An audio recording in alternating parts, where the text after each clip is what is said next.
মুক্তাগাছা জমিদার বংশের উত্তরসূরি নিঃসন্তান মহারাজা শশীকান্ত আচার্য চৌধুরী তার দত্তক সন্তান শশীকান্তের নামানুসারে ময়মনসিংহে এই শশী লজটি নির্মাণ করেন।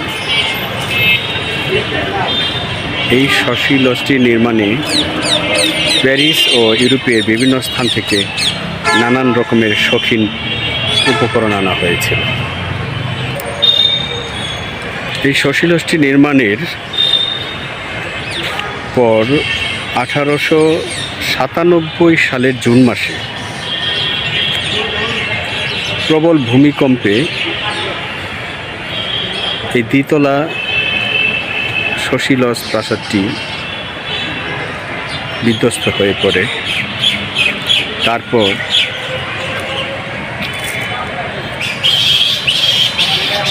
মহারাজা শশীকান্ত পুনরায় এই প্রাসাদটি 1905 সাল থেকে 1911 সালের মধ্যে একতলা বিশিষ্ট এই ভবনটি তৈরি করে, যে ভবনটি এখন আপনারা দেখতে পাচ্ছেন। এই স্থাপনাটি প্রায় 9 একর জায়গা নিয়ে অবস্থিত। স্থাপনার সামনের অংশটুকু এখন আপনাদেরকে দেখাচ্ছি। গাছগুলি দেখেন, অনেক পুরনো গাছ, বিশাল আকৃতির সেই গাছগুলি কালের সাক্ষী হয়ে দাঁড়িয়ে আছে এখানে। প্রবেশের পথ ধরে প্রাসাদের দিকে যেতে যেতে চোখে পড়বে সবুজ ঘাসের বাগান। দেখেন কত সুন্দর করে সবুজ ঘাসের বাগান এখানে করা হয়েছে। বিভিন্ন রকমের ফুল রয়েছে এখানে।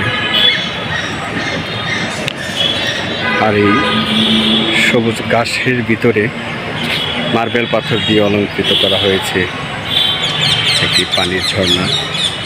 এই জন্য মাঝখানে একটি সুন্দর মূর্তি ছিল, যে মূর্তিটি 5ই আগস্টের পর এটি ভেঙে ফেলা হয়েছে, কারণ মূর্তিটি ছিল উলঙ্গ একটি মূর্তি। ফুলের বাগান, বিভিন্ন ফুলে ফুলে সাজানো হয়েছে বাগানটি। এখানে একটি বিজ্ঞপ্তি রয়েছে, এটাতে বলা হয়েছে যেখানে কোনো কিছু খোদাই করে লিখলে, কোনো কিছু ভেঙে ফেললে বা এর কোনো সৌন্দর্য নষ্ট করলে তাকে 1 বছর পর্যন্ত জেল বা জরিমানা উভয় দণ্ডে দণ্ডিত হতে পারে সে। এখন যে প্রাসাদটি দেখতে পাচ্ছেন সেটি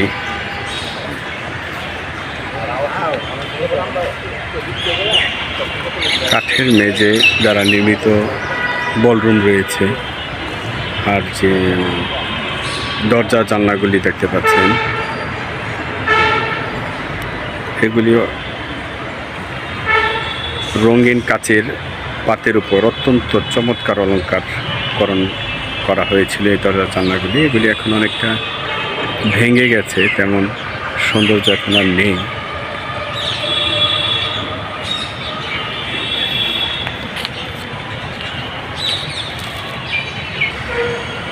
এটি হচ্ছে এই শশী লজ ভবনে ঢোকার মূল দরজা। মূলত এই দরজা দিয়েই আপনাকে ঢুকতে হবে শশী লজে। পেছন দিকেও ঢোকার জন্য দরজা রয়েছে।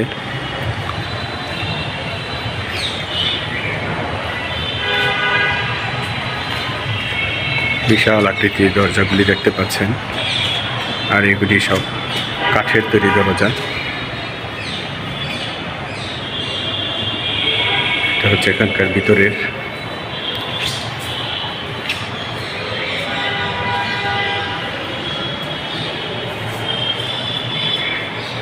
এটা একটা জাদুঘর।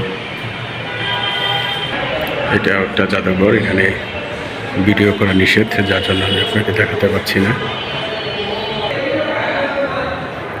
এটা ভিতরের অংশ, এখানেও সুন্দর মার্বেল পাথরের তৈরি একটি ঝর্ণা রয়েছে। ঝর্ণাটির মাঝখানে আমরা দেখতে পাচ্ছি একটি ঝাড়বাতি, চমৎকার সুন্দর একটি ঝাড়বাতি এখানে রয়েছে।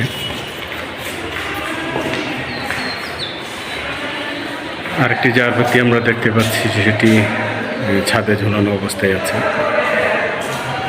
এটিও একটি ঝাড়বাতি। এখন আপনাদেরকে নিয়ে যাচ্ছি পেছনের যে অংশ আছে, পেছনের দরজা। আর এই পেছনের দরজা দিয়ে বের হলেই দেখতে পারবেন একটি পুকুর রয়েছে। এটা প্রাসাদটির দক্ষিণ দিকে একটি পুকুর রয়েছে।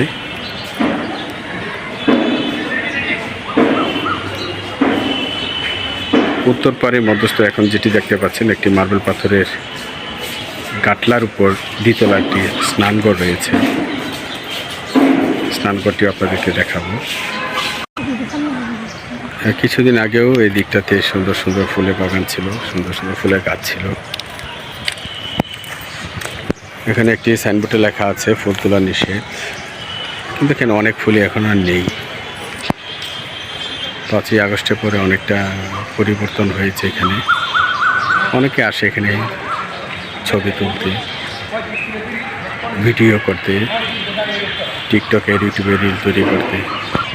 এখন নিয়ে যাচ্ছি আপনাদেরকে সেই গাটলার উপরে, যে গাটলার উপর স্নান করে এখানে বসে থাকতেন, সেই গাটলাটি এখন আপনাদেরকে দেখাবো।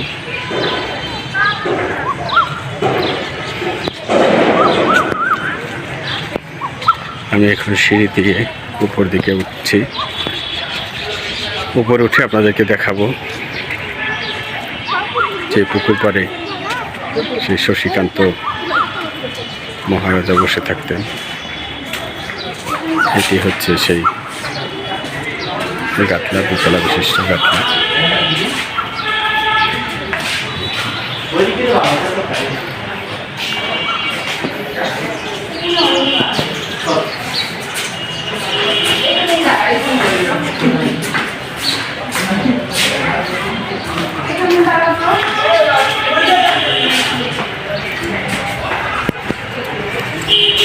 এটি হচ্ছে সেই পুকুর দেখতে পাচ্ছি।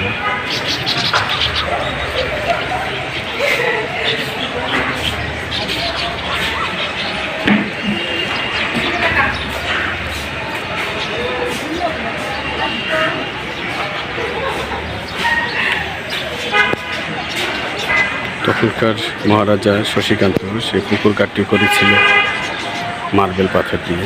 এখন আমি গাটলার উপর থেকে আপনাদেরকে নিচের স্নানঘাট সেটি দেখাচ্ছি।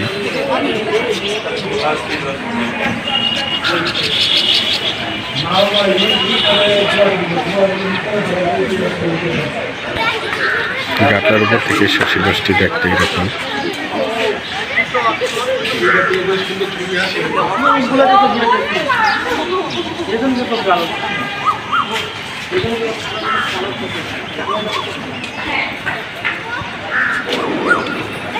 এখানে অনেক গাছ ছিল, বিভিন্ন রকমের দেশি বিদেশি ফুলের গাছ ছিল।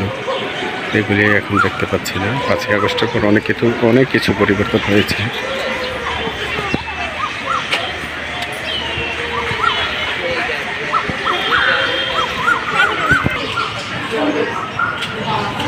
এখন আপনাদেরকে সেই পুকুরের ঘাটটি দেখাচ্ছি। মার্বেল পাথর দিয়ে তৈরি করা এই ঘাট।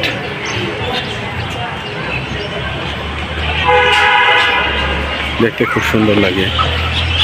সূর্যের আলো এই পাথরগুলি মুক্তার মতো চকচক করছে।